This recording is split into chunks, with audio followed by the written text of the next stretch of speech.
Hello everyone, and welcome back to another Norland news video, as patch 37 has been released to the main branch. We also need to briefly go over patch 36 as well, since I was on vacation when it came out. Before we get started, if you like these videos or my gameplay ones, consider leaving a like as well as subscribing to the channel and ringing the bell icon to stay notified when I upload. As much as 90% of viewers do not subscribe, so even getting just a small amount of viewers on this video to subscribe would make a huge difference towards hitting the 1000 subscriber target on the channel. As usual, I'll be linking the Steam announcement for these patches in the description if you want to read along. With that out of the way, let's discuss patches 36 and 37. By far the biggest change in patch 36 is the new Debt of Honor system. When assisting other rulers, for instance supporting rebellions or lending aid in defensive battles, honor will force them to concede a favor to you in diplomacy. How this works in practice is that you can push them to make a peace treaty, join you as a vassal or ally, force them to leave their current kingdom or alliance, or simply take a gold tribute.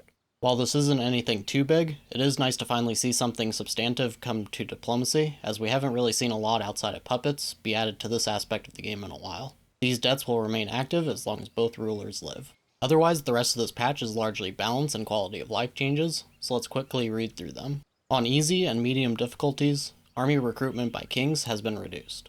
On these difficulties, you will also always be able to make peace treaties, but at a higher cost.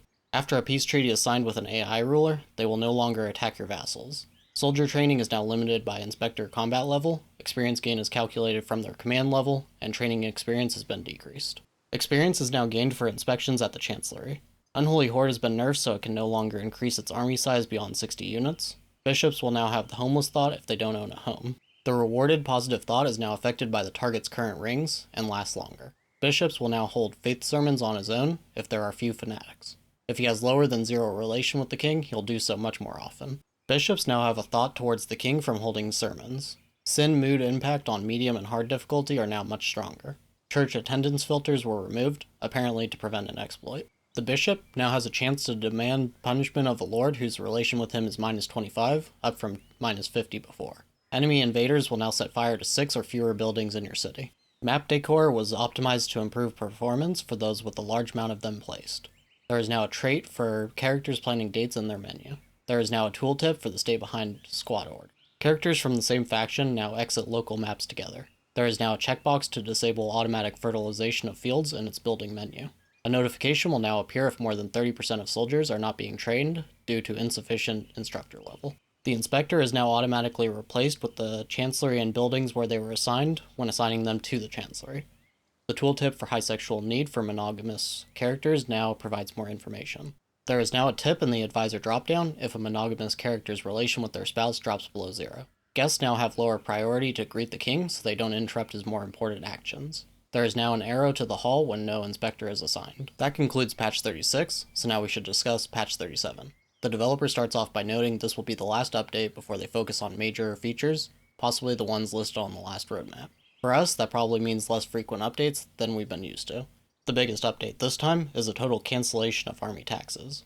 You will no longer pay the church for each soldier, but to balance this, mercenaries now sign contracts lasting 10 days before needing renewal. Characters knighted by the player, such as by appointing their children to the position, are not contracted and will stay in the army permanently. Mercenaries are now always knights between level 7 and 12, have their own equipment, and never desert.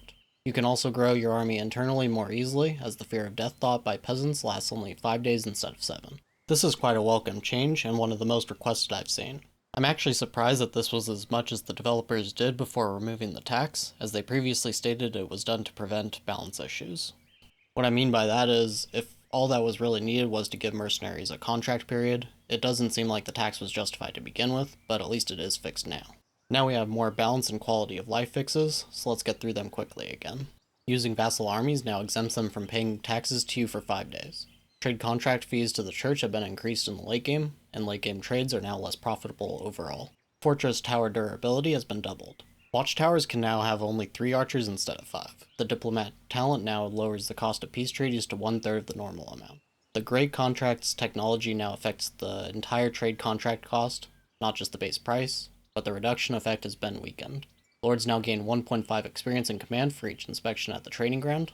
On hard difficulty, the attack's neighbor's relation debuff is now stronger. You can now completely forbid migration if you have fully surrounded your city with walls. 15% of incoming migrants are now fanatics.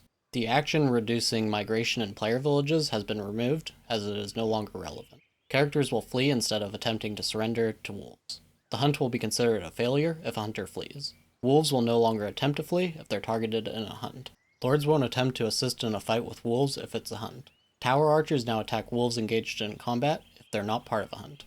Important character traits are now displayed on tooltips by hovering them. Some examples include Ruler's Wife or Heir, which is great as one of my main gripes when doing playthroughs has been the annoyance of figuring out who has an important relation with the ruler I'm focused on.